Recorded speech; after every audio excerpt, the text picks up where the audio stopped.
সুষ্ঠু তদন্ত হোক এবং বিচার হোক, এটা চাই আমি। দেখতে যেন তিনি শুধু একজন উদ্বিগ্ন প্রতিবেশী, ঘটনার পরপরই যিনি সহানুভূতি জানাচ্ছেন, খোঁজ নিচ্ছেন আর পরিস্থিতি নিয়ে উৎকণ্ঠা প্রকাশ করছেন। কিন্তু কেউই তখনও ভাবতে পারেনি সেই উদ্বেগের মুখোশের আড়ালেই লুকিয়ে আছে এক ভয়াবহ সত্য। নির্দ্বিধায় গণমাধ্যমের সামনে দাঁড়িয়ে যিনি কথা বলছিলেন, তদন্তের অগ্রগতি জানতে চাইছিলেন, শেষ পর্যন্ত পুলিশি অনুসন্ধানেই বেরিয়ে আসে সেই একই মানুষই এই হত্যাকাণ্ডের মূল অভিযুক্ত। আয়সা দেখে এই অবস্থা, মানে সোফায় শোয়া রয়েছে, রক্তাক্ত অবস্থা, মারা গেছে, মৃত অবস্থা। আমি আয়সা পরে মৃত অবস্থায় পাইছি। নগদ নিয়ে এলো হার না মানা হার অফার।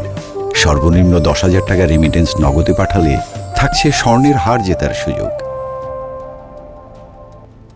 গত রোববার সকালে টাঙ্গাইল শহরে গৃহবধূ নাজমা আলমকে নিজ বাড়ি থেকে হাত পা বাঁধা ও রক্তাক্ত অবস্থায় উদ্ধার করে পুলিশ। সেই গৃহবধূর হত্যাকাণ্ড ঘিরে শুরুতে যাচ্ছিল নিছক একটি নৃশংস অপরাধের খবর, 24 ঘণ্টার ব্যবধানে তা রূপ নেয় এক চমকে দেওয়া রহস্যভেদের ঘটনায়। রহস্যের ভেতর লুকিয়ে থাকা এই হত্যার জট খুলতেই সামনে আসে একের পর এক বিস্ময়কর তথ্য, যেখানে হত্যার অভিযোগের কেন্দ্রে দাঁড়িয়ে যায় এমন এক ব্যক্তি যিনি নিজেকে প্রথমে ঘটনার প্রত্যক্ষদর্শী ও প্রতিবেশী হিসেবে উপস্থাপন করেছিলেন। ঘটনার প্রথম দিকে নিজেকে সাধারণ প্রতিবেশী হিসেবে উপস্থাপন করেন মসজিদের মুয়াজ্জিন মোহাম্মদ মোশাররফ হোসেন। অন্যদের সঙ্গে তিনিও নাজমা আলমের বাড়িতে গিয়ে ঘটনাস্থলে উপস্থিত ছিলেন এবং হত্যাকাণ্ডের দ্রুত রহস্য উদ্ঘাটনের দাবি জানিয়ে গণমাধ্যমেও বক্তব্য দেন। অথচ পুলিশি তদন্তে মাত্র 24 ঘণ্টার মধ্যেই বেরিয়ে আসে ভয়াবহ সত্য। টাকা ধার চেয়ে না পেয়ে ক্ষিপ্ত হয়ে হাতুড়ি দিয়ে নাজমা আলমকে হত্যার পর তিনি আলামত নষ্ট করে লুটপাটে জড়িত ছিলেন বলে শনাক্ত হন। পরে তাকে গ্রেফতার করা হয়।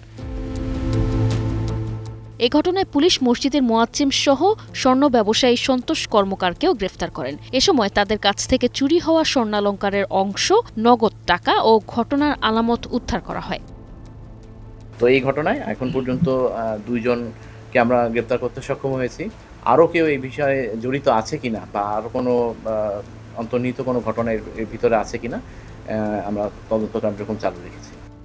অতিরিক্ত পুলিশ সুপার ASM মাহবুব রেজওয়ান সিদ্দিকী জানান, তথ্য প্রযুক্তি বিশ্লেষণ ও সোর্সের সহায়তায় দ্রুত তদন্ত এগিয়ে নেওয়া হয়েছে। প্রথমে স্বর্ণ ব্যবসায়ী সন্তোষ কর্মকারকে গ্রেপ্তার করা হলে তার দেওয়া তথ্যের ভিত্তিতে সোমবার সন্ধ্যায় মূল অভিযুক্ত মোশাররফ হোসেনকে আটক করা হয়। জিজ্ঞাসাবাদে জানা যায়, মোশাররফ প্রথমে হাতুড়ি দিয়ে নাজমা আলমের মাথায় আঘাত করে এবং পরে তার গলার চেইন ও হাতের বালা নেওয়ার চেষ্টা করলে বাধার মুখে তাকে হত্যা করে। ঘটনার পর আলামত নষ্ট করতে সিসি ক্যামেরা ভেঙে ফেলা হয় এবং স্বর্ণালংকার, হাতুড়ি ও ডিভিডি নিয়ে পালিয়ে যায় সে। পরে মঙ্গলবার দুপুরে গ্রেপ্তারকৃতদের আদালতে পাঠানো হয়।